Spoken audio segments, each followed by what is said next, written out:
Republican Seniors of Minnesota. We bring seniors 50 plus together. Learn about and discuss issues that are important to Minnesotans. Hear from our elected officials and experts on public policy. Meet political candidates, elect delegates to district and state conventions, and help elect Republicans to office at all levels. We believe in and advocate for the principles of personal responsibility, economic prosperity, peace through strong national defense, and limited, sensible government. Republican Seniors of Minnesota, thanks for joining us.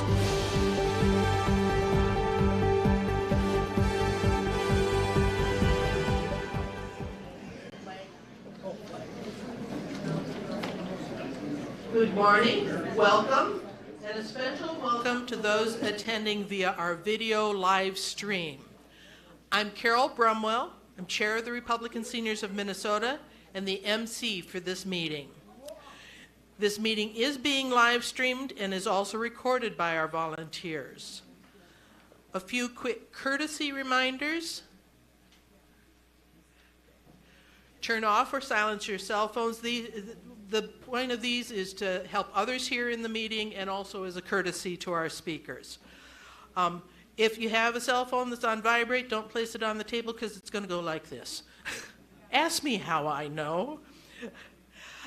Take side conversations out of the room over there on the east side. Close the door if you need to have an extended conversation. Whisper in the room very quietly, very briefly. Wait for the microphone. We've got a lot of people in the room, and although you may think you have a loud voice, it is not loud enough for this room. Again, ask us how we know. The area closest to the beverage station over there is off camera. So if you're handed the microphone, please, as a courtesy to those who are watching live stream or video, move towards the center a little bit so people can see your face as well as hear you. Sound check. Greg, is this loud enough? It's too loud for the people in front, and is it okay for the people in back? Good there? Okay. If you're not able to hear at some point, raise your hand. Mike here, Mike Lehman, our past chair, is running our soundboard. He'll be keeping an eye out for people who aren't able to hear. Before we start our meeting, I have some sad news to share. We sent this out via email, but I also want to mention it to you. Our longtime member and outstanding volunteer, Barbara Maginnis, passed away February 22nd. Her obituary was in the newspaper a week ago on March 3rd. A celebration of life is planned later when family members can all be here. Barb served as more than 6 years as our organization's secretary. She wrote and mailed and emailed our meeting announcements and notes. She continued to volunteer throughout her life as a greeter at our meetings, warmly welcoming folks as they arrived. All the actions by Barb and her husband Bob were major reasons this organization grew from a dozen members to our current size of almost 200 paid members, more than 100 at every one of our meetings. Our sympathies to Bob, his family, and to Barb's many friends. Please join me for an opening prayer. Gracious God, we thank you for this opportunity to gather for a meeting. We thank you for each and every one who is here today. Help us to see in all others the gifts they are employing to carry out your will. Please bless our speakers this day. Help them to communicate clearly the knowledge they have to share. We pray for those in government office, especially our Minnesota legislators now in session. Give them the wisdom during these divisive times to do what is right. Help righteous judges balance justice and mercy and judge in accordance with the laws of the land.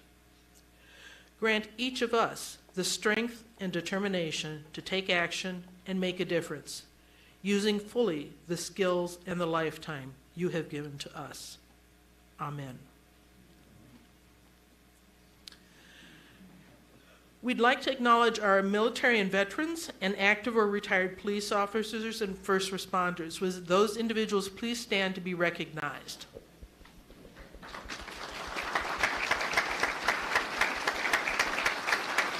And if they'll stay standing and the rest of you join them, let's have a Pledge of Allegiance, please. I pledge allegiance to the flag of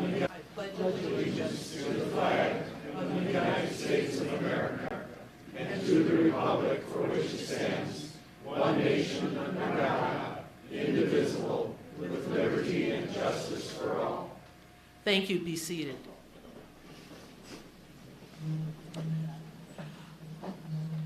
I can tell you already that our meeting will run long today. We expect to run to about 11:40. And if we're at 11:45, that's the way it is. But we do have the room until noon. They may start clearing it, but continue here, have good conversations after the meeting. We want people to enjoy meeting other Republicans. Sometimes this is your only safe space to talk. So, as we mentioned in February, when you get your Minnesota tax form ready, please be sure to check the campaign contribution Republican box. That box is how our local candidates, our Minnesota candidates, get public subsidy funds. And right now the Democrats get twice as much in public subsidy as Republicans because we've all been very private people and we don't check that box. Chairman Hahn asked that we please check that Republican box. Your help is still requested each month on the third Thursday mornings at the MNGOP office. That's in Edina, just off 494 and Highway 100. What we do during that morning is prepare envelopes with receipts for mailing. So the next time is March 21st, and I have sign-up forms here. Feel free to come up. We had a really good time in February. We had probably a dozen people there, maybe 14, and good conversation, so it's another safe space for Republican conversations. Quick check on your homework assignment. Al, would you help count? And who did you recruit from back there? Tom? Who got to their precinct caucuses? It was a snowy night, but raise your hand if you got to precinct caucus. We're going to do a quick count.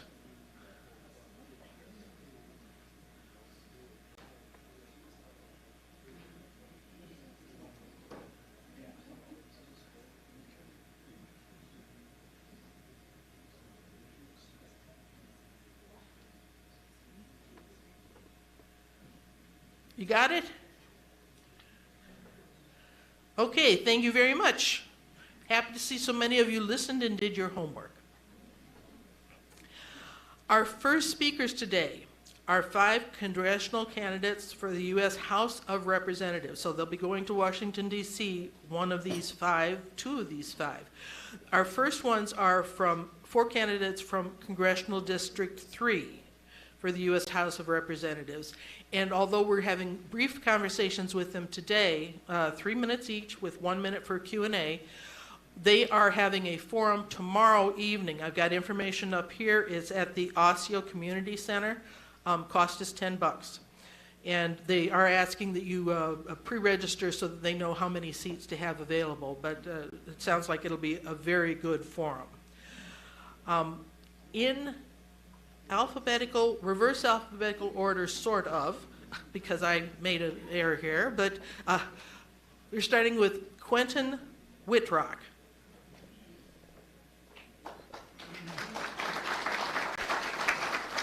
Thank you, Carol. I'm going to use my 3 minutes today to talk about what I believe in. And the way I do that is I put it all on the front of my business card here. So my business card is in front of you. If you could have it in your hand or in front of you so that you can see it, you will be able to see the outline of my speech, which is very simple. At the bottom of my business card, I have my tagline, responsible, respected, rational.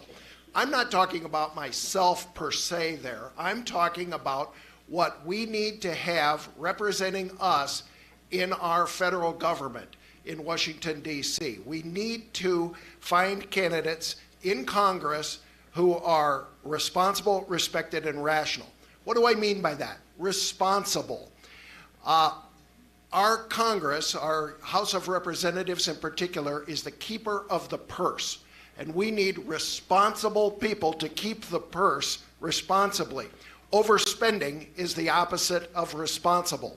We need to tame down overspending because inflation flows from overspending, and the national debt at $34 trillion flows from that.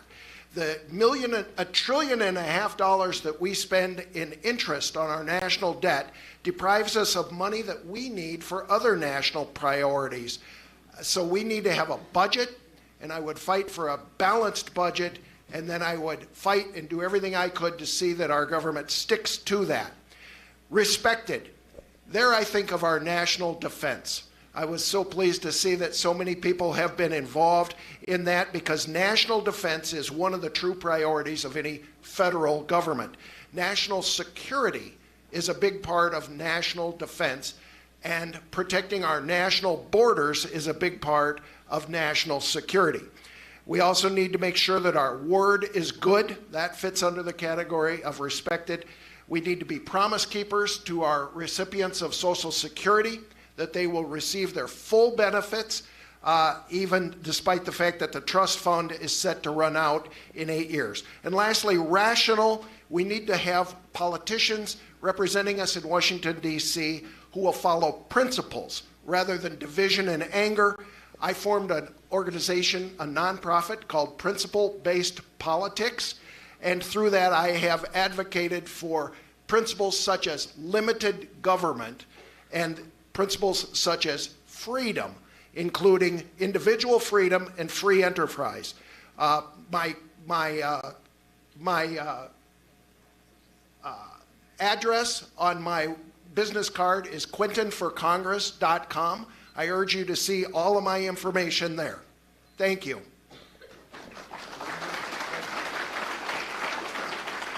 Al says we have 1 minute for questions. Might just be one. Yes, sir.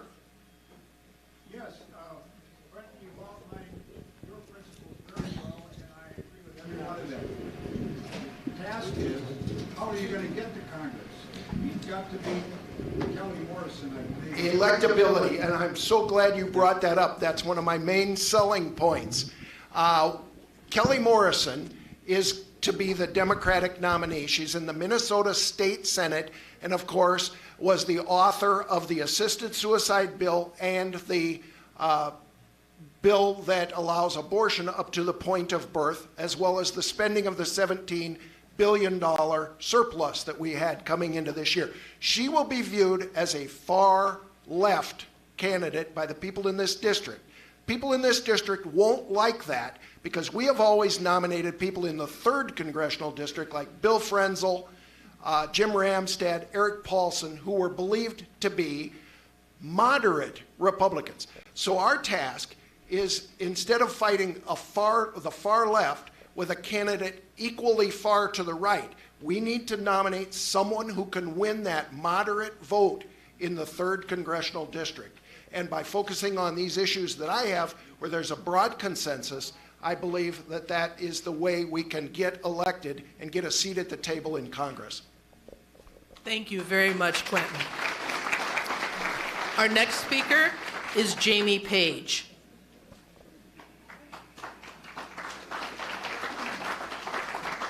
Thank you, everybody, for being here. Thank you very much. So my name is Jamie Page, and I totally believe that God put us all here together right now at this exact time together.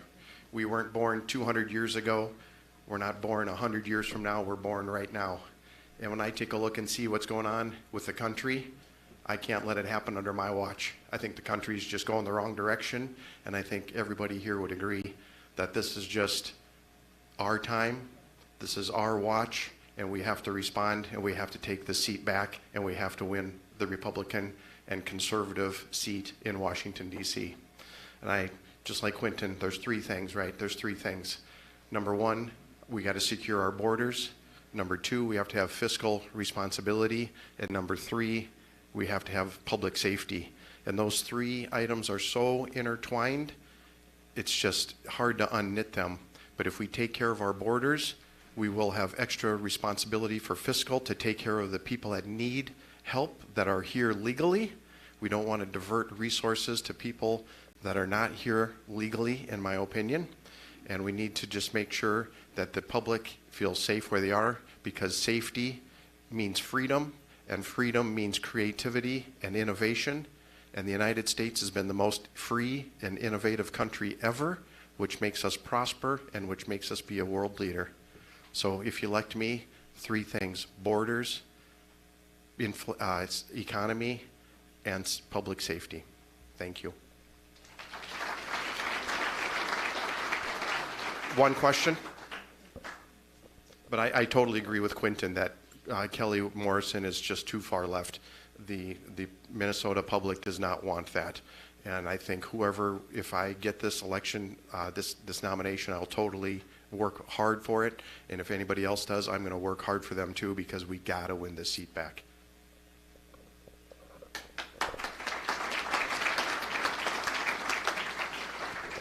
Thank you, Jamie Page. Next to speak is Tad Jude.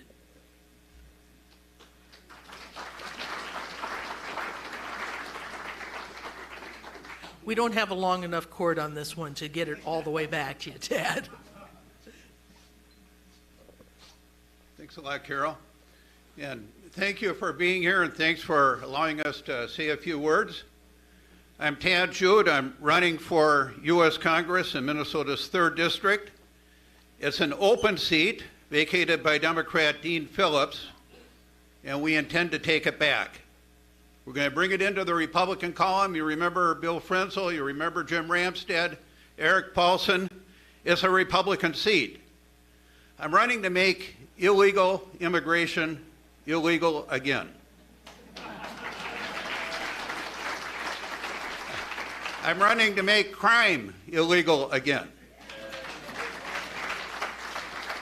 And I'm running to make an out-of-control budget under control again. The promise of Minnesota, the promise of America needs saving.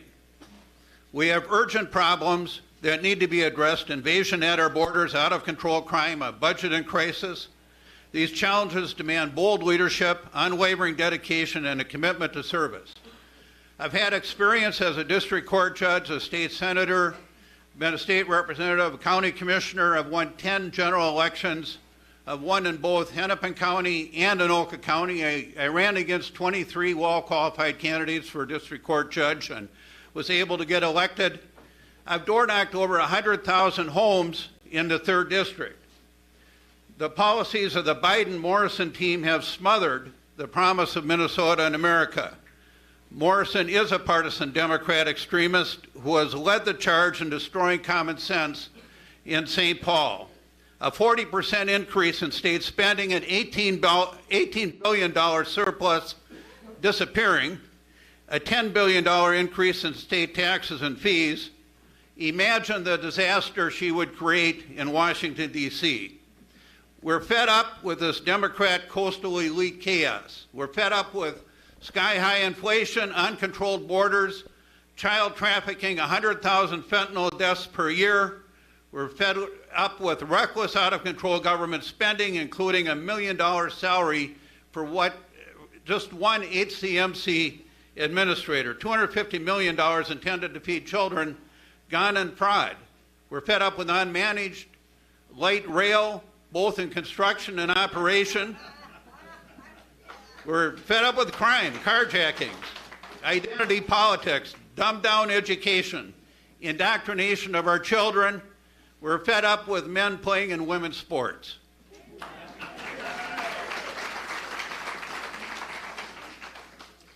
Together, we'll restore safe, secure borders, legal immigration, peace through strength, uphold our Constitution.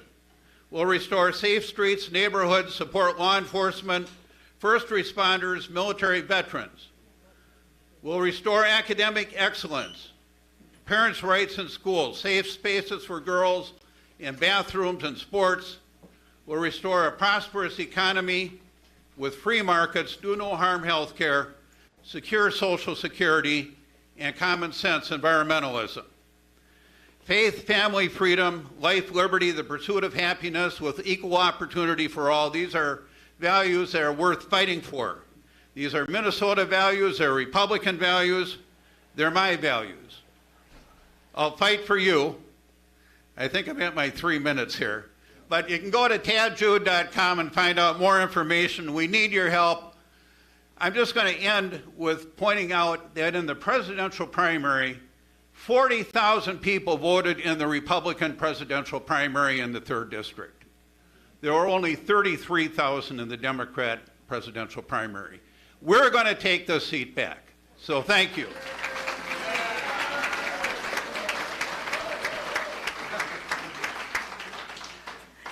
And our final candidate for Congressional District 3, these are 4 candidates are seeking the endorsement at the CD3 convention in a few weeks. Our final candidate is Brad Kohler.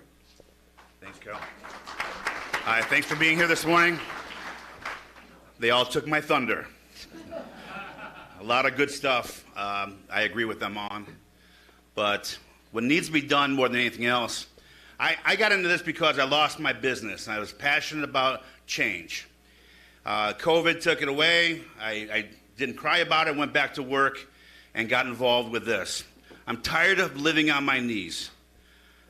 It's time to stand and fight. We can't have these bureaucrats, this way of thinking anymore. We need business-minded people in there that are actually going to show up to a meeting and get something done. Not show up with their secretary and a calendar, talk about their golf days, and then reschedule the meeting and never get it done. This needs to be get done today, not tomorrow. A businessman shows up with a contract and a pen, and when that door shuts, one person walks out the winner. That's how it's got to get done. Enough of this putting off what needs to be done. All this is good stuff, but we got to quit putting it off. The red tape's got to stop.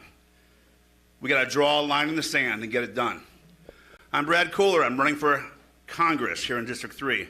You can see a 90-minute video, my entire journey, at my website at bradkohler.com. Thank you for your time.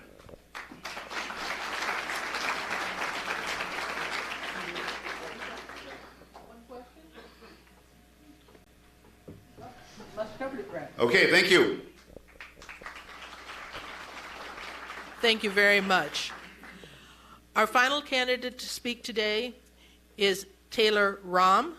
He is running for endorsement in Congressional District 2. I'll let him speak to the issues.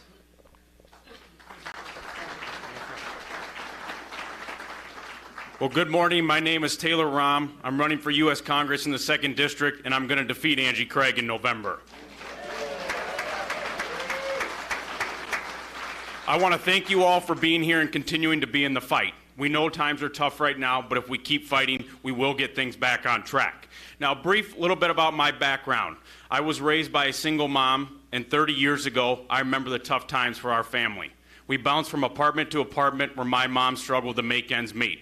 But you fast forward 30 years to today, my mom now bounces from boardroom to boardroom as a business executive. She didn't just tell me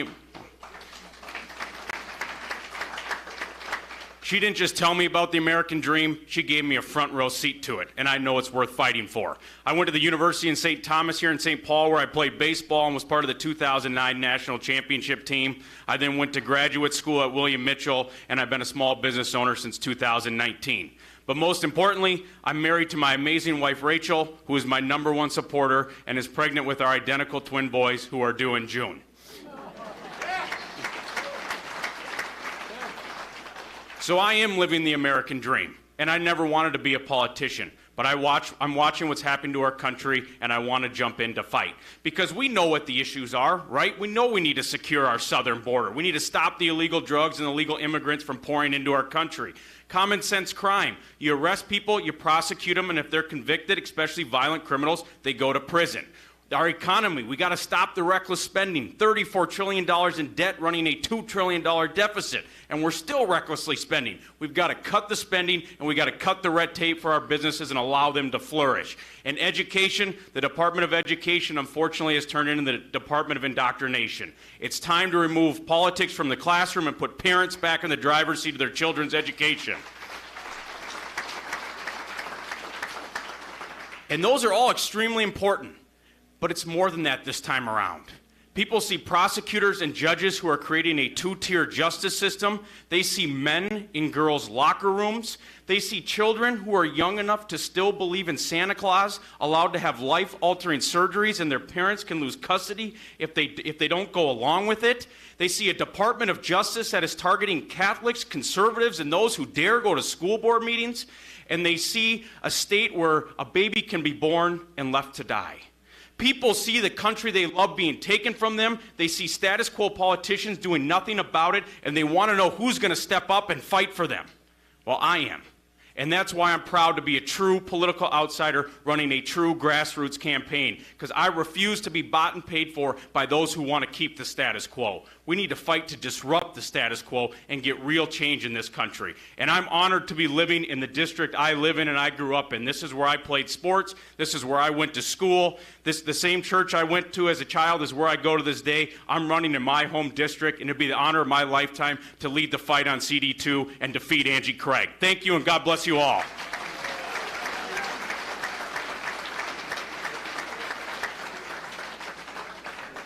Thank you, Tayler. Are there questions for Tayler?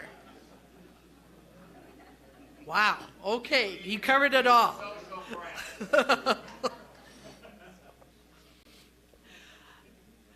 Changing themes. Thank you to all the candidates who spoke today.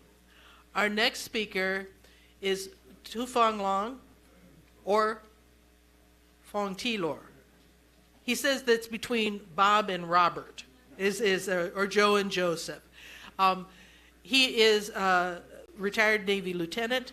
He is establishing a Veterans Memorial Park in Cannon Falls. Thank you very much. Thank you, Carol.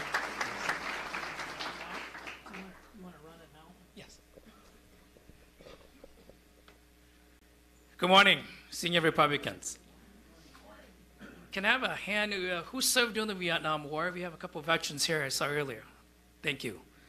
Well, the reason why I'm doing this Veterans Memorial Park My name is Toufong Lor. I'm a U.S. Navy veteran. My father was a commander for the Hmong Army who helped the Americans fighting the war in Southeast Asia as the Vietnam War. My father was recruited by the United States CIA during the 60s. He was one of the many officers that were trained in Thailand by the Americans to rescue down American pilots, to protect the American radar that did 35% of the bombing from Saigon to Hanoi, and to halt the Ho Chi Minh Trail that was supplying by, the Vietnamese weapons attacking military bases and U.S. military personnel itself. He was honored, more than honored, because he said he couldn't live with the communists. And he said America becomes the savior for freedom. We're here today. I have a passion to develop a Veterans Memorial Park to honor the men and women who sacrificed their life for freedom today. Cannon Falls is the best location for this project. For one, it's closer to the Twin City, 30 minutes from the airport, and because of the location is a unique located with mountainous and with the terrain that is suitable for a project that easy access for anyone to come to the site. Hi, I'm Neil Jensen, City Administrator for the City of Cannon Falls. Hi, I'm Commissioner Brad Anderson. This is the district I represent, District 2, represent the Cannon Falls area and several townships around it, and we're just really excited about this project. Well, as I understand it, through the concept plan, we're going to have a nice Veterans Memorial, a banquet facility, and a couple soccer fields. That'll be part of the Phase 1 project, and some walking trails where people can walk around and think of their past loved ones that served in the military, and maybe some that have paid the ultimate sacrifice. Working with our County Veteran Service Officer, a area like this with this kind of a development and the ability to make connections with veterans and to serve veterans. I think that's just key, and getting younger veterans involved in the veteran service organizations is just key, and I think this is a great place for that to happen. Again, this is for America. I believe that the cause is beyond what we expected. The greatness in it, that for those who serve and protect America deserve an honored place for people to come and understand what America is about. So I ask, I can't do it alone. It's just like if we lift America together, America will be great. But one person cannot lift America. It's too heavy. I would ask for all generous support to help us make this park possible so that America will be back on its feet for the veterans, so that we will understand what America is about. And those that can help, please do not hesitate to donate or help to make this park possible. Remember, America is where everybody wants to be. America is the land of freedom, opportunity. I'm American. I serve, and I want to do something great back for America.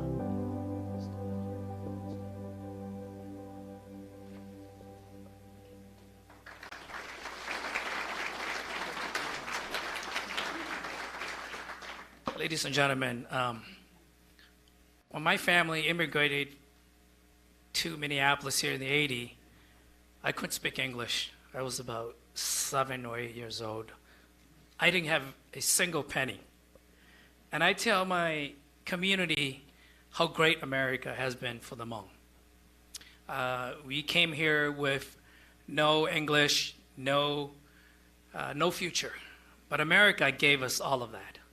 So I enlisted in our U.S. Navy. And at least I could pay the debt back to America. And for refugees and immigrants who didn't understand what the foundation, the value of America, or the dream, is that we have to earn, we have to live America just like everybody else and pay back the debt that gave to us. And I'm speaking, Hmong American has 9 legislatures right now at the Capitol. There's 85,000 Hmong American here in the metro. 4 exceed African American or Hispanic or any other race. But the Hmong community thrive well here in Minnesota. And thanks to all of you who gave us the opportunity to be American. And at least before I depart this world, I want a Veterans Memorial Park that represents all those who fought and died for America's cause, whether in a major war or in any all conflict. And my father, he left. And at least I could do something to thank him and also thank America for the opportunity to be who we are today. And as you can see the video, if anyone would have a few moments in your time, please fly down to Cannon Falls and take a look at the park. And it's there, and we're going to have a little ceremony here in May during Memorial Weekend. At least it's on the 25th, 26th, and 27th. And before, in closing, I just want to say that the Hmong couldn't ride a bicycle or a tricycle or even drive a car. But the Americans came to Laos and said, we want pilots. And in 6 months, the Hmongs were flying T-28s for the Americans and dropping bombs. And this young man starts to speak English. And the reason I'm saying that is because of America. Because of the 9 legislature right here in the state, that makes a big impact and difference and tells you how hard the Hmong has worked and earned the American dream. And now it's our turn to help others. And now it's our turn to live America and be part of the American system and be an American and do our part. Thank you for your time. I see a lot of colleagues here. I'm happy. I'm not a politician, but I'm just really excited about our party. That I was a chair of the Asian American Republican before I started to do the park. I just want to let you know that that's my background. Thank you so much for your time. Thank you.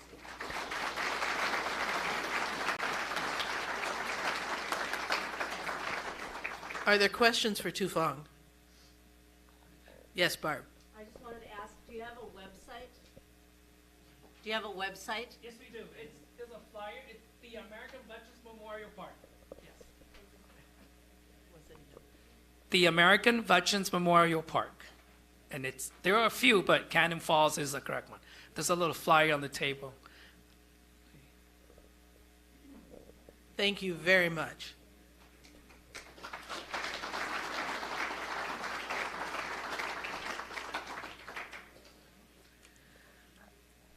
I'm pleased that we have our featured speaker here today, but I'm not spotting him in the room. He must have stepped out to have a conversation. Kendall Qualls is no stranger to our group. He's spoken with us several times.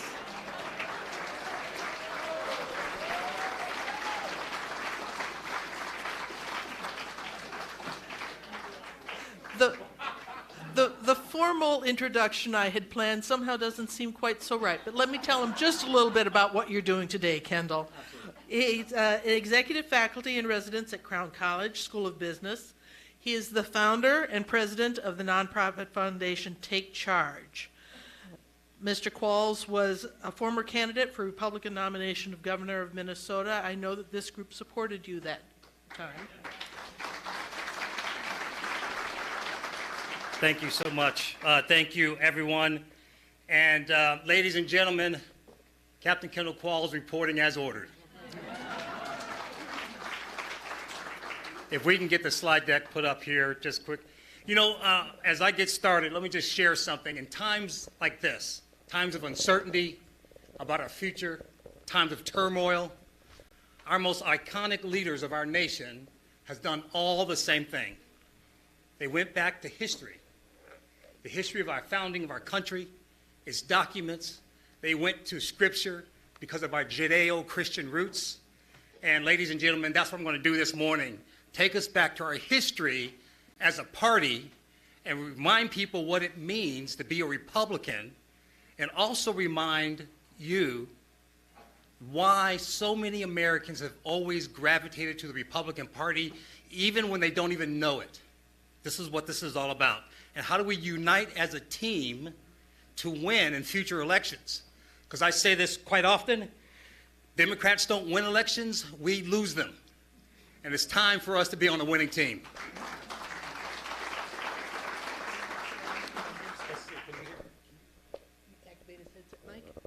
Let's see if this is working. Can you hear me? Okay, that gives you a little more freedom. Great. There we go. I got use of both arms now. We're going to be cooking with gas here. So I actually gave a similar presentation just a few weeks ago on Abraham Lincoln's birthday, and Abe actually showed up, and I had to show up in this gear to represent this as well. This was in Lakeville, Minnesota. Sheila and I have been from Lancaster, Minnesota, 10 miles south of the Canadian border, to Lakefield, not Lakeville, but Lakefield, a few miles away from the Iowa border, and everywhere in between. And reminding Americans, reminding Republicans what it means to be Republican and why we're always smiling versus the other side, okay? For those of you that don't know, my wife Sheila and I, we met in high school, and someone said, how do we get a girl like that?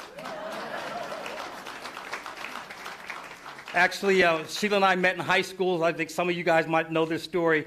I actually took her to the prom. One of my friends wanted to take Sheila to the prom, but he was too shy to ask for himself, so he asked me, Kendall, would you mind asking Sheila to the prom on my behalf? And I said, sure, Cedric, you're a good friend, I definitely will. So I went to Sheila, I said, Sheila, Cedric wants to take you to the prom, he's a really nice guy, would you consider going with him? He's kind of shy, so I'm asking on his behalf. She said, no, that's okay, tell him that's fine, but I prefer not to, but let him know graciously, please. Well, Cedric was a good friend. I felt like I had to ask twice, so I did. I said, come on, Sheila. Cedric drives a Ford Mustang GT. You're going to go and stand. You're going to go fast. And she said, no, I don't think so. Well, about that time, I felt like I fulfilled my fiduciary responsibilities. And I stepped out of that role, and I said, hey, Sheila, a little birdie told me that you're free for the prom. So like Paul Harvey used to say on the radio, now you know the rest of this story. Yeah, all right. So that's us. We've married 38 years, 5 kids, and we're blessed to be together as partners here. Here's my story, that over 150 years, Americans have been fleeing to Republican-led states. Again, most of the time they don't even know it, and it's our job to make sure that we connect the dots with them because we haven't been doing it in the past. Let me explain. 35 years after the Civil War, you can see all the Union states up north, Democrat states in the South. That was the same time we were going through the Industrial Revolution. We had massive amount of Americans coming over from Europe to the United States. Well, where did they go? They wanted to go for economic prosperity. They went to the Republican-led states. The most diverse states, most ethnically diverse states from all parts of people that were coming over from Germany, from England, from Ireland, from Italy. They went to the north because that was where industry was, economic prosperity. Even black Americans, especially after World War I, they were fleeing. It's called the Great Migration. They left the Democrat-led South for freedom and prosperity because they were still treated like it was just during the Civil War. I got to remind most back, this stuff, what I'm teaching right now, what we're going through right now, is not taught in our public schools. This is almost like worth 3 college credit hours right now. Most black Americans were fleeing Republican-led states for economic prosperity, liberty, freedom, and they wanted a better opportunity for education for their kids. During the 50s, when we were being onslaughted with remember the Cold War, Soviet Union, and communism, our great president, Dwight D. Eisenhower, felt the best way to confront communism is to show the stark contrast. Communism is anti-God, anti-family. There's statism. Everything is to the state, not your family and not to God. He embraced our Judeo-Christian roots. In fact, Billy Graham was one of his unofficial cabinet members. President Eisenhower was the only president that could actually get baptized while he served in office. He felt that the best way to confront communism was to embrace our faith and remind Americans of their independence, that grit that we have, and our dependence on God, or not in government. And one of the things that he did during this time, you got to remember, we put in our Pledge of Allegiance, one nation under God came in during this era. Okay? If you look at the State of the Union address, when the president gives his State of the Union address, what they'll never show is that right above his head, it says, "In God we trust." It's stamped in the congressional seating there in Congress. When the Supreme Court justices meet and when they're talking with their attorneys and when they're facing this direction, we don't see them because on the wall behind them is a statue of Moses holding the 10 Commandments. This is our nation that they're trying to hide, squelch, and don't want us to be proud of. Eisenhower knew it, and that was the way that we defeated communism. We embraced our roots. We didn't run away from it or shy away from it. So, in 1960, again, when we're looking at this now, everything's kind of getting mixed up because after the 1900s and early 20s and 30s, now we're looking at the children and grandchildren of those people that migrated to the United States. They didn't know where that prosperity came from. Because, again, we didn't do a good job of educating that next generation. They elected Democrats to lead these now northern states. And then what happened? We started seeing high crime rates coming in the 60s and 70s in a lot of these northern major cities. Again, because we didn't teach, we didn't indwell in that next generation why we had that economic prosperity, why was it there, good governance, good leadership, all that. Democrats have different values when it comes to economic prosperity, different values when it comes to safety in the community. Who should they value more, the victim or the criminal? It's the same things like we're doing today. That's what's happened. Even in 1968, people don't notice that, that President Nixon got anywhere from 32 to 36% of the black vote. Now I want to talk about this and why this is significant. When people ask, well, what happened to the black community? Because up until that time, the votes were divided. Families were intact. 80% of black families were two-parent families. Today is 80% fatherless homes. How did that happen? Well, let me just give you the culture. This is Booker T. Washington on the right. You see Thomas Sowell in the middle.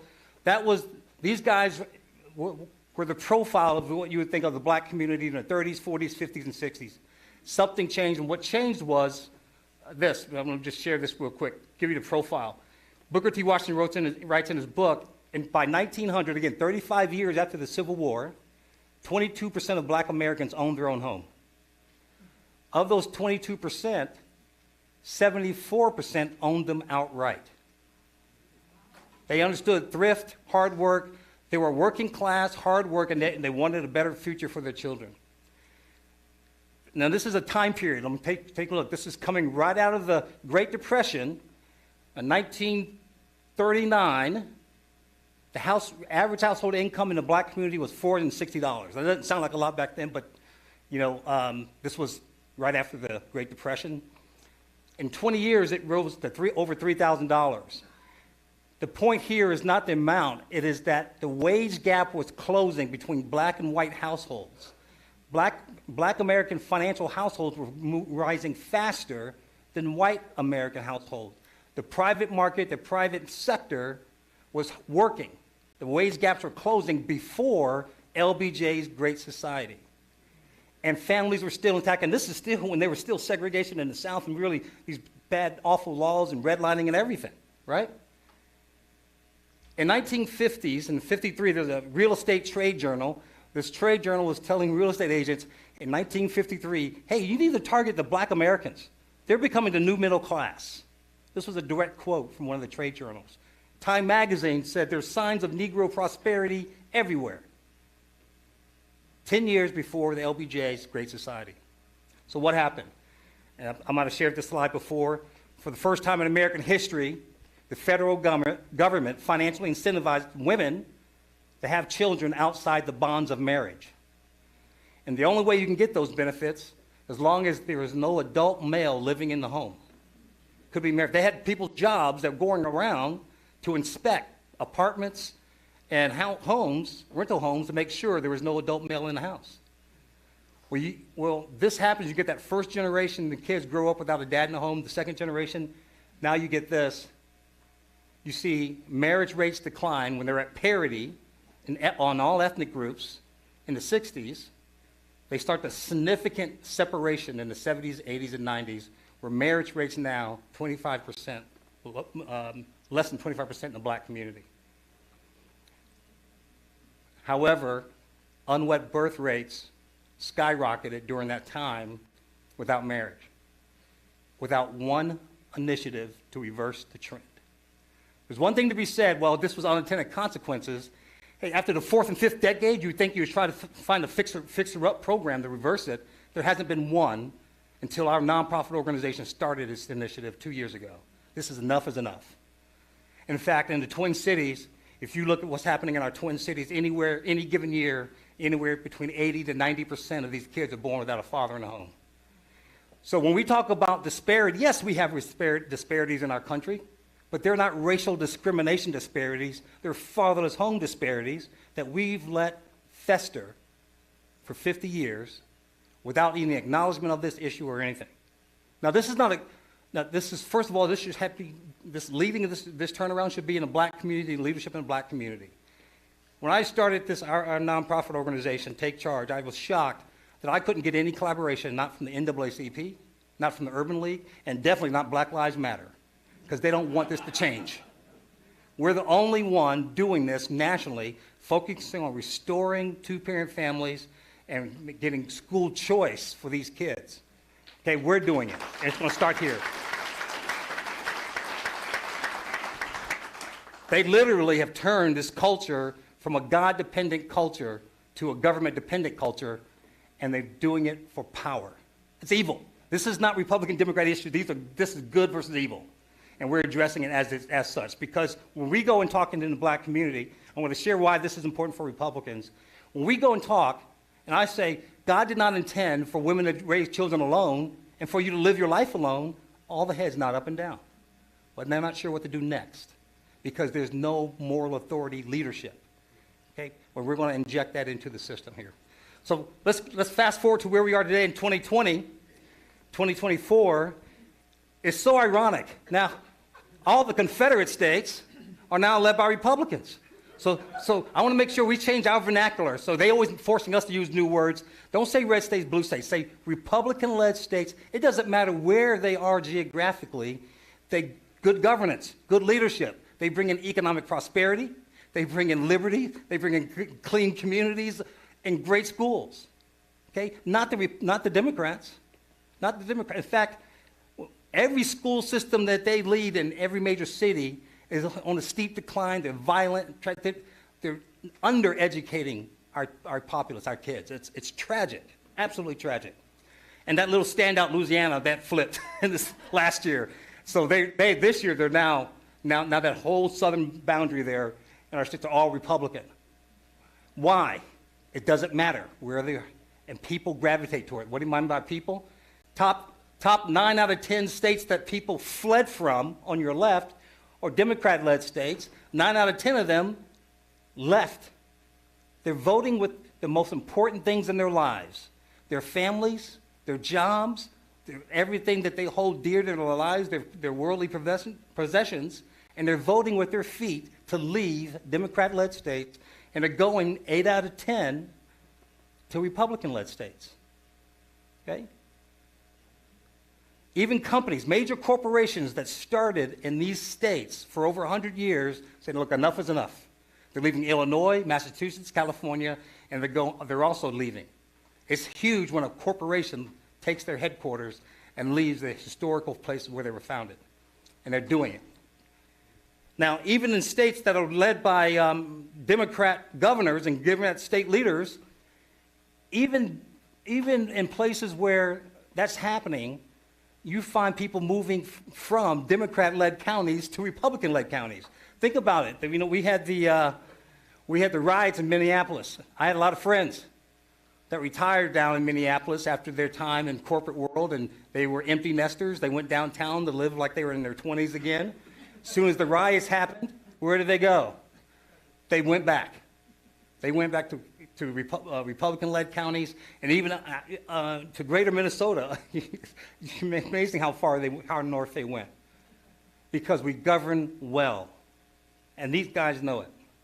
So how do we translate, as Republicans, how do we translate this vote on your feet to vote at the ballot box? That's something we have to work on, that we have to do a better job of.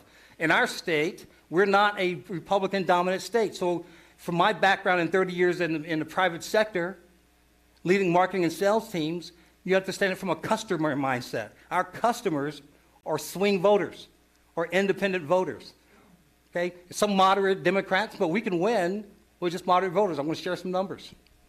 What I want to also share with you, this is something that's important because what's happening in our public schools, they've been very strategic and smart about this. They've been focusing on our public schools and our colleges for decades.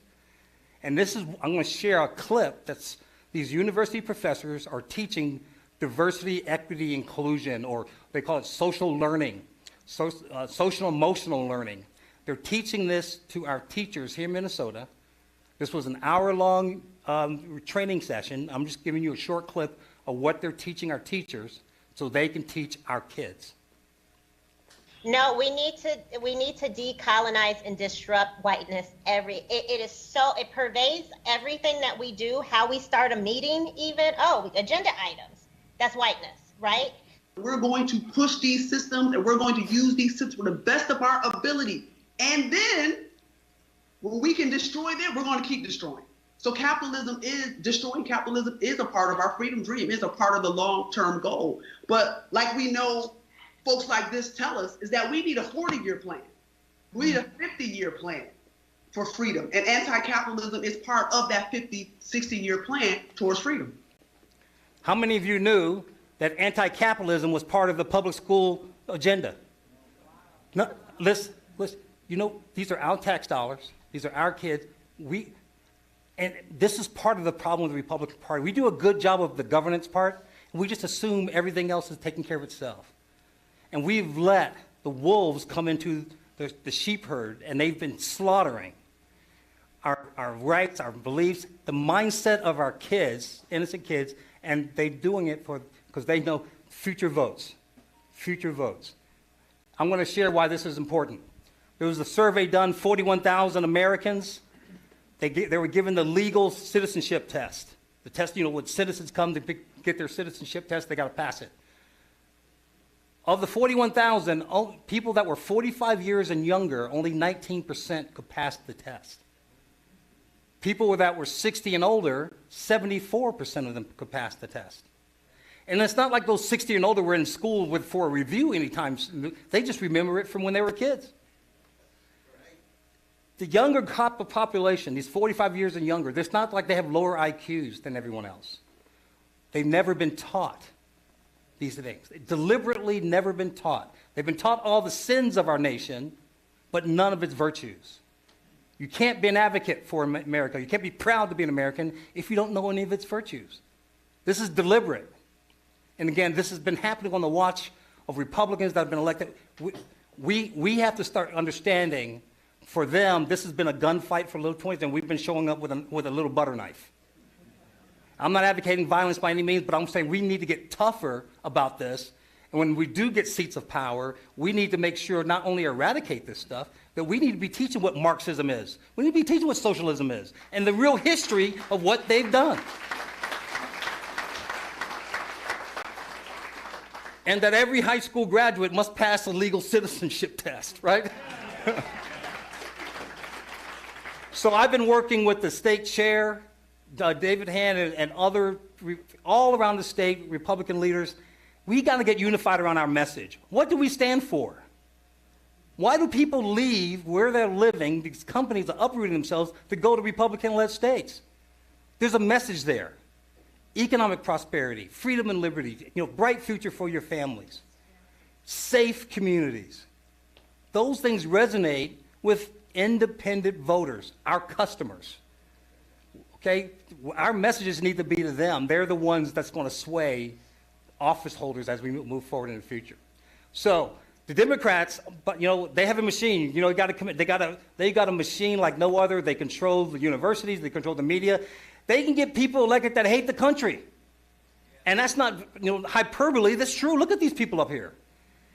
That Relisha, I won't butcher her name, Relisha Tlaib in Michigan, she has a Palestinian flag outside of her office in Washington, D.C., in Congress. Now, she has an American flag there, too, but right next to it is the Palestinian flag, one that Hamas waves. And we know our friend here in the 5th District, I won't even mention her name, and Swindoll, whatever, his name there, the guy that sleeps with Chinese spies, he was on the Intelligence Committee with a top secret level clearance. Should be revoked, and usually in the past, these people used to resign out of shame. There is no more shame. Now, this is why we need to make sure we nominate and we elect good, strong leaders in our party, leaders like the ones I showed before, right here, not before, but I'm going to show right here. There's many of them out there. They may not even be in political office right now, but they believe in these things. Then we need to give them the courage to step forward. Now more than time than any other. These guys that in the Republican Party, it's always been our top of our ticket, our flag bearer that we've relied on for down ballot prominence and down ballot wave of execution. We need to get these type of people up and down the ticket. Then some women there included, so not just men. But these guys are iconic. This is my favorite leaders here from the history of our country. All right. So one unifying message, as the Republican Party, we need to unify on what that is: economic prosperity, safe communities, and we want your kids to have a better education. If we land on all three, we'll capture 80% of what independent voters want, right? And so I'm not suggesting that we need to devalue all the other things. I'm a pro-life candidate. I am. I'm not embarrassed by that. But what I do realize in our state, we have to reach those people now one-on-one. We have one heart for one heart, because it's not going to happen through the legislature. Okay? It's not. This is just because the nature of our state and the politics, we can still capture people's hearts and change those minds and change those ways of thinking individually instead of forcing it. But I said, we don't have to compromise our values. We need to focus on what people are most concerned about and why do they uproot themselves and leave and live in our communities. What's important here, I've already talked about fighting Democrats harder than ourselves. I'm going to take with this one message. I used to lead a commercial team with over 3,000 sales reps. We didn't have 3,000 messages. We had one on a product line. That's the kind of concept I want us to understand, because we don't have room for error. They control the airwaves. The airwaves we do control, it has to be consistent message that resonates. And we know what works, because we actually tested it. How well can we do this, or what is the opportunity? Is Minnesota lost? I know a lot of friends are leaving and all that. But these are the seats that the Democrats won this last election that gave them control of the House. All of these seats are less than like 1%. They're marginal. We had Republican no-shows, 150,000 in our state. Of the swing voters in here, 53,000. We got, well, like, two of these are less than 800 votes. With all the money they had 9 times more money than we did. They had the airwaves, they had everything going in their way, and they barely won. We are not a California. We are a center left one click or a center right one click at any given time in Minnesota. We're not the way they're governing. We're going to win back the House this time around. Next, the critical part in 26 in 2 years, winning back the Senate, winning back the House, and pulling this thing back and saving this state. That should be our long-term objective and our goal, and we can do it. You can see how close this is. Okay? So one of the things I did, I worked with some of our major donors that were ready to give up on the state. I asked them, hey, look, we need to find out what swing voters in the metro care about. They helped fund this survey, this poll that we did in the Twin Cities. And basically, when it comes to the things that they're concerned about, again, these are metro-focused swing voters. They're concerned about their economic prosperity, that taxes are being raised. They're concerned about the uncertainty of what's going on with inflation. We win by significant double-digit points, 46%, 47%, 33%. Even when it comes to crime, fighting crime, they know that we're the ones that wants to do that, not the Democrats. However, our message doesn't break through. If they want to make abortion the issue, that they probably wind up making it an issue this time around and scare the bejesus out of people. That's what they do. They don't run on their record. They scare the bejesus out of us and just call us racist, white supremacist, blah, blah, blah, and abortion. They're going to take everything away from you. If we focus on our message, one centralized focus, concentrate on those efforts, we'll win these guys. But we have to start doing it now. Win them head and heart. Head and heart messages. All right. So I want to tell you how close this is, guys. Oftentimes, we're getting information from different places. I just want to share what's going on in the black community. Why am I sharing in the black community? It's not just because I'm black. It is because usually that's the litmus test. Because what has happened in the black community is that we've got the lowest votes of any ethnic group. Especially when Obama was around, it was 90% for the Democrats. So what's going on right now in the black community, right? So we have a nonprofit organization I shared a minute ago. We do national surveys. These are expensive, well-done professional surveys. In the last 2 years, we've a set of 10 questions. I'm just going to share 2. So this was one to the black community. I believe that public schools are successfully educating our children to read at grade level, to be proficient in math, and they're preparing our kids for a successful future. 2 consecutive years, black Americans disagreed with that question wholeheartedly, and they want school choice. The next question we asked, I believe that children are better off when there is a father in the home, and that government policy should incentivize 2-parent homes rather than creating financial incentives for single-parent homes. 2 years ago, huge agreement with that statement. Better off with 2-parent. However, there's no one on that side of the aisle, that political spectrum, that supports those two initiatives. Not one. Not one. As I shared, not the NAACP, not the Urban League, not the Congressional Black Caucus, and definitely not Black Lives Matter. We're the only organization, and we're going to run with it.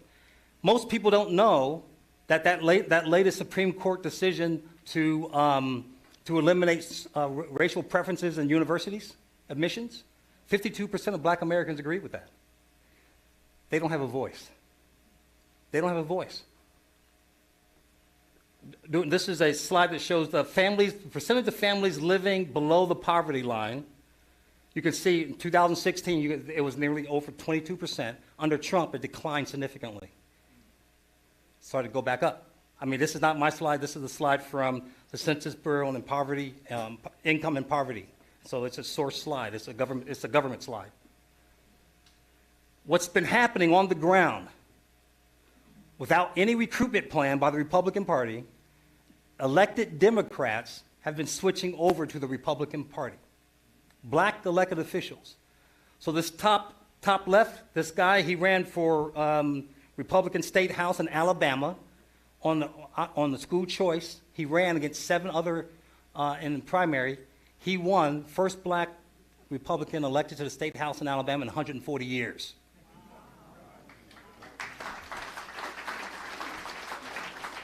This guy on the bottom left, name is Will Pierce. He's a former director for the Biden campaign, Democrat, switched to the Republican Party. Just literally months ago. The guy on the top right, he's with Governor Abbott. He's the mayor of Dallas. Harvard grad, mayor of Dallas, switched to the Republican Party last year. This bottom right is in Atlanta, blue Atlanta. She got fed up because only 2% of her kids could read at grade level in her district. And they won't give them school choice in the Democrat Party, so she switched to the Republican Party. Guys, this has happened organically, by itself, without any help from the Republican Party. People are getting clued in to what this agenda is about, and they're making the decisions, tough decisions. These are very tough decisions. They're doing it on their own. They have the courage to do it. Newsweek, again, it's not a conservative publication. They're frightened on the left because all of their polls, the New York Times poll, Newsweek poll, Trump can get the highest percentage of black votes in this next election. Yeah, that's right, the 24/7 white supremacist, always racist Trump. I mean, look, whether you like him or not, I mean, you know, would you love to have it be Nikki Haley and get this? But if Trump can get this kind of a black vote, I think anyone probably could. Because of what they've done to this guy, they put everything on him except the pointy white hat. And he's still getting this kind of support, and they're scared to death. Again, this is not my data. I'm reporting what they want to hide, what's going on in the marketplace. So with that said, guys, I'm going to tell you, we need to be focused. We need our candidates to be focused. Economic prosperity, excellence in education, and restore public safety. I tell you what, we'll win 80% of independent voters, and with that kind of message, 50% of Democrats. Okay? We just smile, stay focused, and just be as energetic. That we need to be the Ronald Reagan-esque type of candidates and party that people want to gravitate to. And I tell people this all the time. Look, it's about, we want you to not just survive, but we want you to thrive as a family. That's what Americans always wanted. And this idea that you're looking at a guy that grew up in a broken family, lived part of his childhood in Harlem, New York in the late 60s, part of his life in a trailer park in Oklahoma. I tell people all the time, you know what, it doesn't matter where you start in life. You don't have to stay there for the rest of your life in America. And I tell you, this was my upbringing from first grade to fifth grade. Harlem, New York. My parents divorced after my dad came back from Vietnam. I moved with my dad and went in fifth grade in the trailer park, as I mentioned. Met my future wife in high school. I graduated from college, got commissioned as an artillery officer. We got married. We raised 5 kids together. And now we have a big, fat, juicy, plump grandson. I Because this is what the dream was all about. The sacrifices were all about from our party. Not only are you looking at a guy that did all these things, but you're looking at a descendant of an American black slave. The sacrifices from the Civil War and what we stood for. It is that I'm fighting for, so that the next generation can have that same opportunity, regardless of where you start in your life. And they want to shut the door on that. And I'm not going to let that happen. God bless you. Thank you.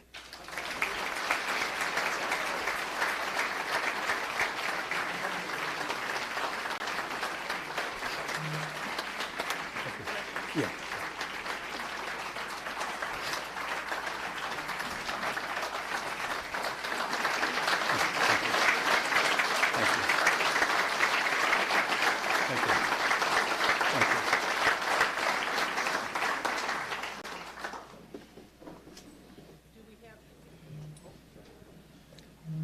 Do we have questions for Kendall? I see one starting there, and we'll be paying attention. We have 2 microphones. Wait for the microphone to come to you, please.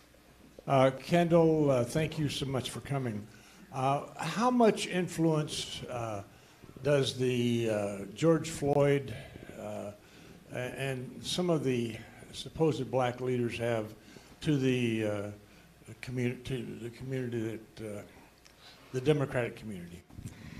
Yeah, so here's what's happening. There's a schism that's being created right now. So when you think about a few years ago when we had the rioting and looting and all that, especially Black Lives Matter people, a lot of that imported in here in the state, none of the traditional black leaders in the clergy had any influence over these kids.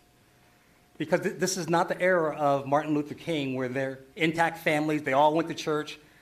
Well, we're looking at generations of fatherless homes. To me, half those people never stepped into church. In fact, what we have now, and sadly, I mean, this is something we're working on to try to get turned around, is that we have more people in the black community that attend church for funerals than they do for weddings.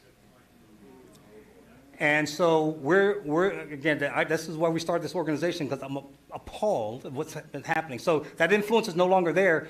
But the biggest issue is there's a sizable percentage of the black community they're not looking for political, hey, don't try to switch me to a Republican.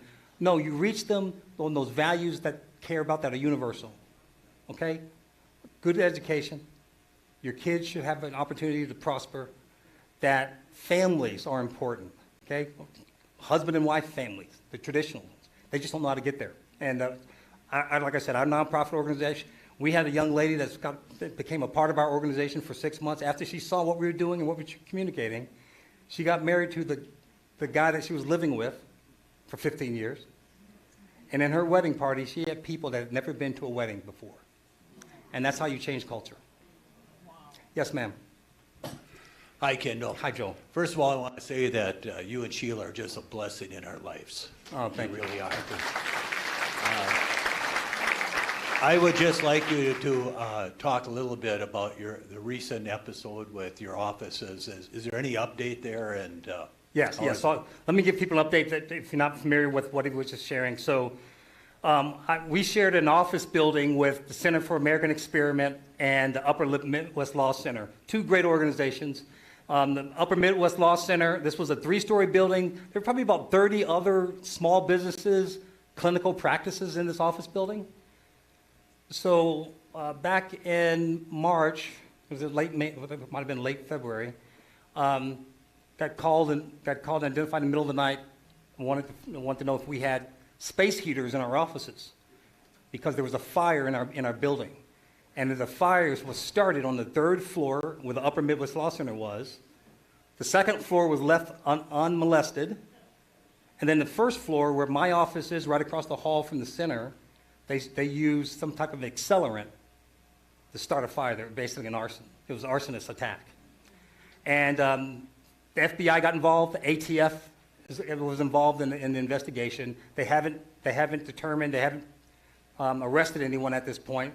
The investigation is ongoing, but they did determine that it was a deliberate arson attack.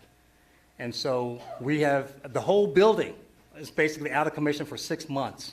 So we have to relocate to a new office building. Everyone does. And this is the thing that this new left is not the Democratic Party, obviously. My parents, and maybe it's yours as well. This is not the party of Sam Nunn, John Glenn, you know, who used to be a Vietnam fighter pilot. It's not the same group. These guys, they do this thing quite often. In fact, Maxine Waters was the first one to kind of unleash these people. She said to you, get in their face. You let them know. Well, we never had that before. Now we've got Supreme Court justices that are being confronted at restaurants in their personal homes, and we have attacks like this on a randomized routine basis. We need statesmen and stateswomen in these roles on either party to elevate, you know, the nature of who we are in a civilized society, and we need to start demanding it.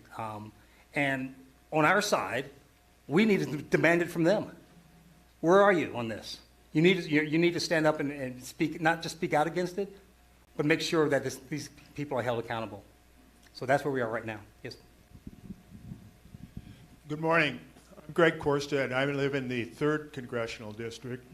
We have seen firsthand how the Minneapolis residents are moving out to our great part of the state.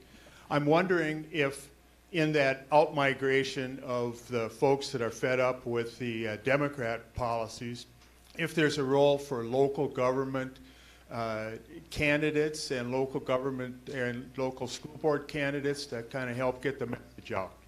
Well, that's a great point. So I got involved politically for the first time 4 years ago. Many of you know that. Many of you were there and supporting. Since then, you know, I've talked to people all around our district, all around the state. We have people that have never been involved in politics before getting involved because of the very thing you're talking about. We can't do this at the federal and state level because they're entrenched at school boards, city council, county commissioner. We need regular, average Americans that with sensible, conservative values that we grew up on to run because they're driving an agenda. They're getting elected to drive an agenda that is not consistent with who we are as Americans. And I can just tell you, like right now, this immigration thing, that they call it immigration, it's not. It's illegal, you know, immigration. It's an invasion of our nation, over 40, 50 different countries. There's no alarm bell ringing off on this could be stopped immediately. They're doing this as their own internal policy driven, and they have an agenda against the nature and foundation of our Constitution. And the way to get around it is to control these local seats, allow things like this at the border to happen, and fake like it's, you know, they're concerned when they really are not.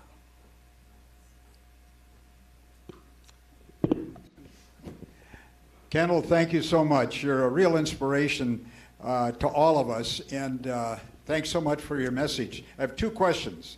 First of all, I understand that the RNC, Republican National Committee, has new leadership now, and I'd like to have you comment on that. If you see that, how you see that. I assume that it's a plus. The second question, will you promise us to stay here in Minnesota? If you get a call from President Donald Trump when he's back in office and he says, come to Washington, will you just say, no, I'd like to stay here, please? You are a bright shining light in the sea of DFL darkness. Oh, thank you. Thank you.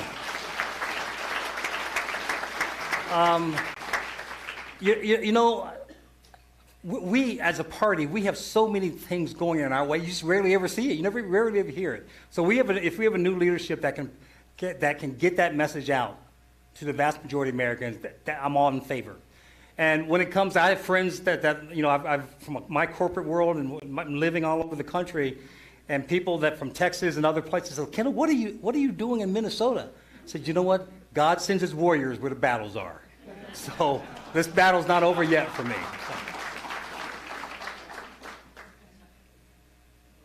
Yes, sir. Yes, I just want to say your message is wow.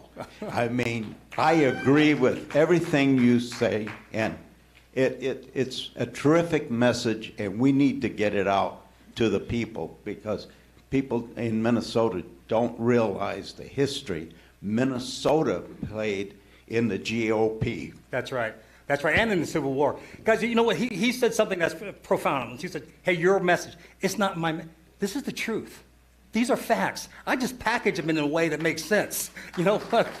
These are all the things that our grandparents have told us how to live. These are all the facts of our nation, the history of our nation. Unfortunately, it's not taught. And we need to make sure that this truth gets out. I'll leave a copy of these slides with you guys so you can share that. But all of this is statistical references. They're truth on steroids.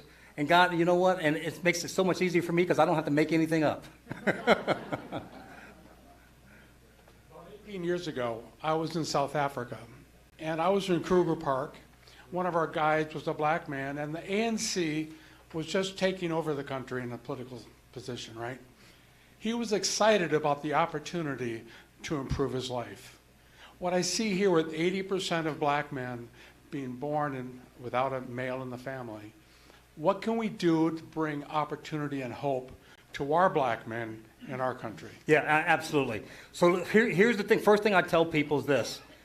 If you're on the board of a nonprofit organization, you need to make sure that the nonprofit organization that's servicing the black community, are you teaching kids that they should get married before they have children? That needs, because it's not being taught at home. In most cases, it's not being taught at home. It's not being taught at the church because they're not, they're probably not going to church, and it's definitely not being taught in public schools. I met with one of the Minneapolis City Council people, told them about our organization, said, look, it's imperative. We have to start teaching our kids to wait to have children until they're married. He goes, oh, you don't need to wait to have kids. You don't need to wait to get married for that. This is an elected official from that community that believes in that because they're post-millennial truth relatives. Hey, look, even the left is realizing it. There's a new book that's out. It's called The Two-Parent Privilege. It was written by Melissa Kearney, university professor. She's at the Brookings Institute, and she's basically said, look, I'm looking at all the data, and there is. I'm going like, I always think it's funny when they have data and they have 50 years of data. They say, well, it's better if women get married because the children do better. Oh, really? It says God is saying, wow, it took you 50 years to get that study. You just sort of read this. You could have precluded all that bad experience. But it is, so if you're on a board, make sure they do that. I would say don't fund an organization that's not supporting that effort. Because all they're doing is taking care of the symptoms, not the root problem. And the other fact is I'm trying to think of around that. It's spread the truth. Just share the data. When people find out that our cities, that 80 to 90% of our kids are born without, they're shocked. They have no idea. Spread the truth. Because we need to start having hard conversations again. Some adult conversations. Yes, sir. Yeah, before you get a chance to get out of here today, I'm just kind of curious if you could let us know when Senator Tim Scott and Byron Donalds and Kendall Qualls became white supremacists. No, you know what? That's interesting you talk about that. So we have on our gala coming up in May, our annual gala for Take Charge, and we're having Carol Swain there. And there are more black Americans. We are probably the most censored group in America. We really are. They don't want, whenever you hear any of us speak, Byron Donalds, Tim Scott, us, me, there's a caricature, we're isolated. You might get one clip and they're quickly gone. The Clarence Thomases, we're caricatures. However, that message is beginning to resonate and it's going to grow. I believe you're going to see some type of catalyst happen. And I think, if anything, what the Democrats have shown, especially in the black communities in Chicago and New York City, what they're willing to do to win votes, stay in power, and okay, you guys were useful enough. Now we're going to move you out. We're going to take over your school. And we're going to put the migrants in, the aliens in, and don't worry about it. You guys are, you're no longer useful. That's basically it. What they're doing to these schools and these kids is basically it is no different from Civil War plantations when they didn't want to educate black people, because every public school in these major cities are doing that. Even when they graduate with a certificate, they can't even read at the grade level. They're reading 3 grades below that. That's semi-literate. And they're doing it deliberately because they won't give them access to school choice. Right, yes, sir. Well, I'm not sure exactly how to say this, but many times when you hear Black Americans talk, they say African American. I noticed today you said Black American. Yeah. That's the way it should be. Yes. I know some are from Africa. That's fine. That's fine. Yeah. Most have never been to Africa. Let's face it. Right. You're a Black American. That's the way you say it. That's the way I think it should be. I feel it causes a little bit of a division when you're saying, well, African American. No, you're here. We're citizens. We're the same. Right. I just wanted to thank you for saying Black American. Well, thank you for saying that, but this is a larger issue. You know, I'm saying Black American not because of, the ethnic pride or anything like. Sheila says this a lot. She was an English major growing up. She's a journalist. When that profession was noble. She says that those that control the language control the culture. And we've been using language like, they just, they changed it a few years back. And the reason why they changed, let me give you the historical. When we were boycotting South America for apartheid, Jesse Jackson wanted to have some affiliation with this boycott in Black Americans because there were no connections. The way he did it, and the media picked up on it, and academia picked up on it, they started using African Americans. We African Americans are united against this apartheid with our brothers in South Africa. The African Americans don't see us as, kindred spirits, as Nigerians and Kenyans. So it is, but I know I am not going to use the language that they're going to try to force down my throat. They're not migrants, they're illegal aliens. Okay? I'm not a Christian nationalist. No, there's a Christian. I'm not going to allow them, and nor should we use the language that they force down our throats around this thing. Okay? When we do that, we subjugate ourselves to their power. And that's why I do that. Okay. Yes, ma'am. Hi. We live in Minneapolis, and our kids did go at least senior year or high school to a public school. And it went pretty well, but now I would never in a million years send my kids to a Minneapolis public school. And I think it was one of our speakers in the last couple months that said, right now, Minneapolis spends $30,000 per student. My question is, why do people on the other side, keep being told that more money is going to make a difference? Yes. $30,000, that's more than a lot of private schools. Yes.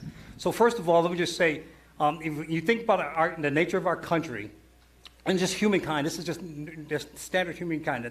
At the founding of our nation, I don't know how they did this poll, but they have this data. I don't know if Rasmussen or Gallup was started back in 1700s, but they had a third of Americans wanted independence, a third of Americans wanted to stay loyal to the king, and a third of Americans, they were in the pubs just getting drunk. They didn't care either way. So you have a third of Americans that sacrificed everything, literally everything, and the 2/3 got benefit for it, and they didn't do it. They didn't sacrifice anything. We have a nation, and this is just again human nature, where many people are sheep, and we see it in how they're compliant they are to the worst of the detriment, right? But it only takes a few to change the nature of the course correction of our nation. We don't need 50%. I don't think we need a third. We can pitch a quarter of the Americans that says, "Well, I'm not going to be compliant. I'm not going to do what you're professing. I'm not going to send my kids any longer to this school." Just think about it for a minute. If public school kids, if parents, 10%, 15% of parents took their kids out of school all in one day, what an uproar would that be? Only 10%. But we need to have the courage of our founding father, literally, because we're at that juncture right now. We're at that juncture. And they've swarmed in 8 million people to diffuse our citizenship in order to make that case in these future elections. Do you know there's 37 states that don't have the population of 8 million? They've brought that in 3 years, and they do it, and it's deliberate. So it just takes a minority of us, And when we stand up, it encourages others. Courage is contagious. And that's what Sheila and I have been doing around the state and speaking and going across. You know what? I'm going to tell you, these guys are going to get so upset with me. They're going to say, my God, we got to get Kendall elected because he's causing so much problems out in the wild that we need to get him contained by getting him in office. They're going to be so sick of me. And they can try to burn down my office. They can do anything, but I'm not going anywhere, guys. Let me leave you with this. The last line of our national anthem, land of the free, home of the brave. And I tell people, it's high time that we start acting like it right now. Thank you.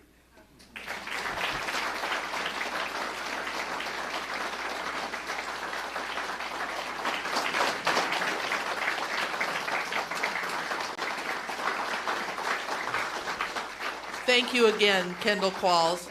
We do have, Kendall has a book that he is, we still set up with a table back there. Do you want to mention that a little bit? Yeah, we have a book back there. I'll stay behind the sign if anyone wants a copy. So it's $20 per book. Okay, thanks. Thank you so much. In closing, our next meeting is April 9th. Our featured speaker will be David Zimmerman. He's the Policy Fellow for Public Safety Center of the American Experiment. So we'll hear how their recovery from the fire is going. He's going to be speaking on disparities in the criminal justice system. At the start of our April meeting, we will be holding elections for state delegate alternate. Also for the congressional districts where we have more than 10 members, we'll be electing a delegate alternate for those CDs. We'll also be modifying our Constitution a little bit. We're going to add a vacancies clause, so if someone isn't able to serve, how do we fill that vacancy? You need to be a paid current member in order to vote in that election. So if you haven't yet renewed your dues, please either do that so today, mail it in to Greg Schwark, our treasurer, or plan to do that at the very beginning of the April meeting. Mike Lehman here is putting together nominations for those delegate slots. If you have not yet put in your name, you can either send it in via our website messaging system or see Mike after the meeting here to let him know that you are interested in being a delegate. Remember to tell a friend or neighbor about Republican Seniors of Minnesota if you will be going to your Senate District Convention, if you're going to Senate District meetings. Take one of our cards with you, take one of our brochures with you. Tell people about Republican Seniors. More information about today's announcements is up here on the front table. Remember, in a few days, you'll be able to watch the video of this meeting. We did live stream it. We will have the video up as soon as we're able to get that ready. Again, tell your friends about it. Kendall's been very generous and gracious of signing a release, as have our candidates. All were aware that we were recording. So tell people about it. We have a lot of information gets presented at these meetings, and it's hard to take notes fast enough. So I hope you enjoy that. Quickly, are there guests or first-time visitors today who would like to do an intro of their name? Just name and town, and welcome. Air Force veteran. Thank you. Dan from Medina? Jim Danberg from Medina. Thank you. Any other first-time visitors? Wait for a microphone, please.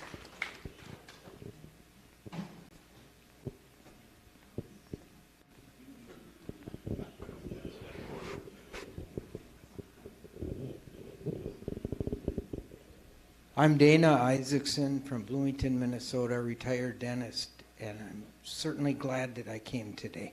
Thank you, Dana. Other first-time guests? Oops. I'm Merle Larson and my wife Jan, and we're from Cannon Falls, Minnesota, 1 mile from where this new memorial is going to be. Wonderful. Welcome. Hello, Mary Holmberg from Minneapolis, and I just wanted to thank everybody for their friendliness this morning, and I am also sort of representing the Minneapolis Republicans this morning and letting everyone know that we do exist there, And we've got some events coming up in the next couple of months, one being our first birthday party at the end of March in the North Loop at one of the warehouse spaces there. I know.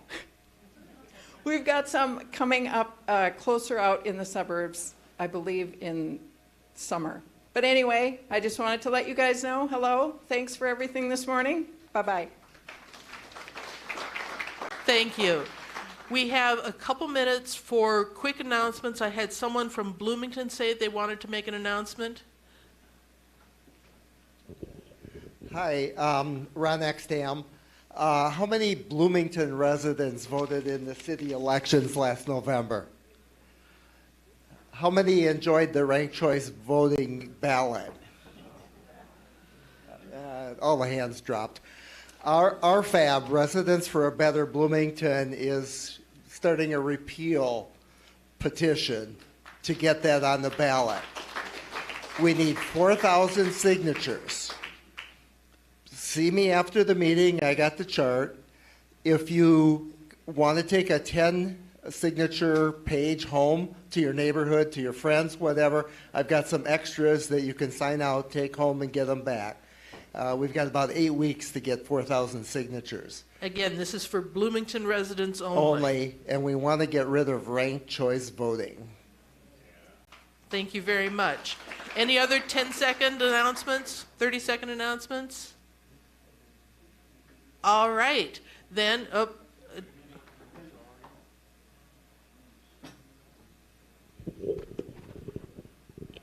Dennis Hogan, I'm from Edina. Today, filings close for the 6th District special election for Hennepin County Commissioner race. And that is a district that goes from Edina through Hopkins, Minnetonka, and good parts of the lake area.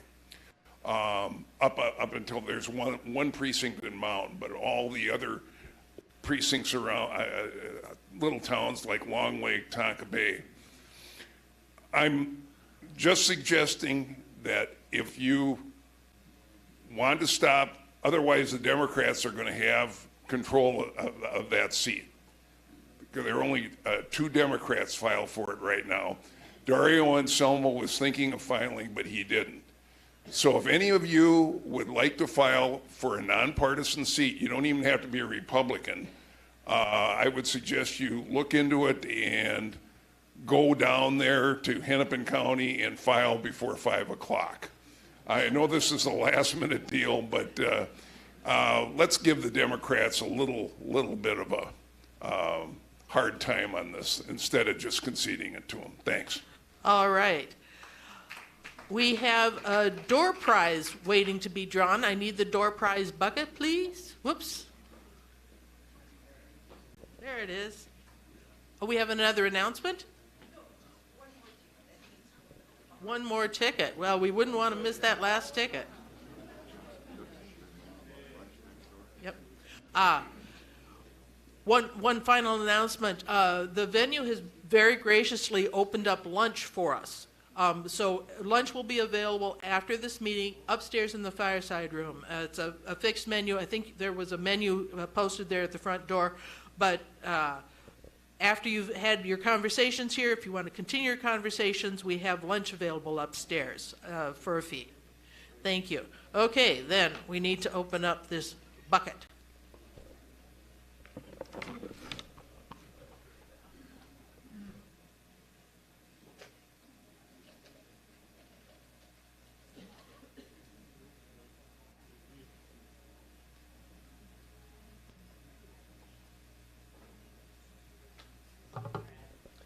If your ticket ends with 0083, you are a winner. We have a winner yet? Okay. Come up and see me right after.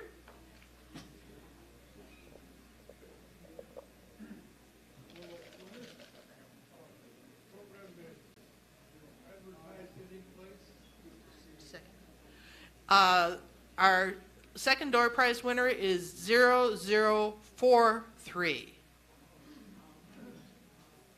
Okay, Come and see me afterwards. Thank you very much. We'll see you all April 9th.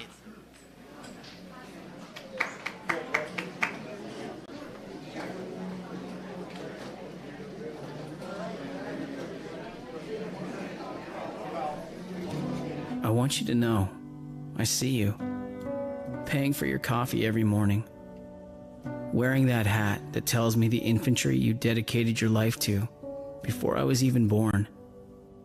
You may not know it, but I watch you with great admiration, and thank you for what you sacrificed.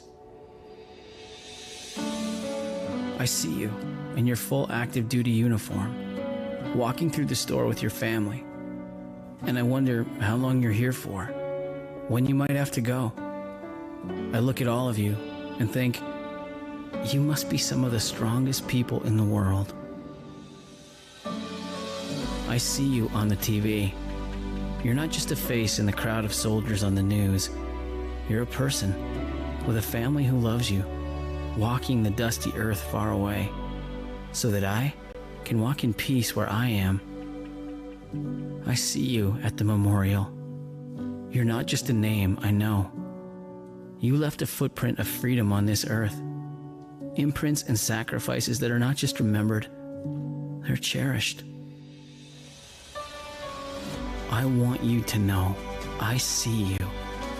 I haven't forgotten you. I admire you. I pray for you, all of you.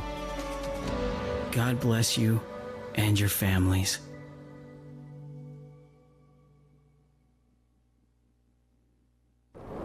Republican Seniors of Minnesota. For more information, please visit republicanseniorsmn.com. While visiting our website, you can click on the video tab to watch videos of past meetings.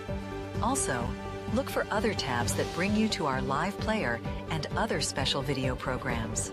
Or on YouTube, search for Republican Seniors of Minnesota.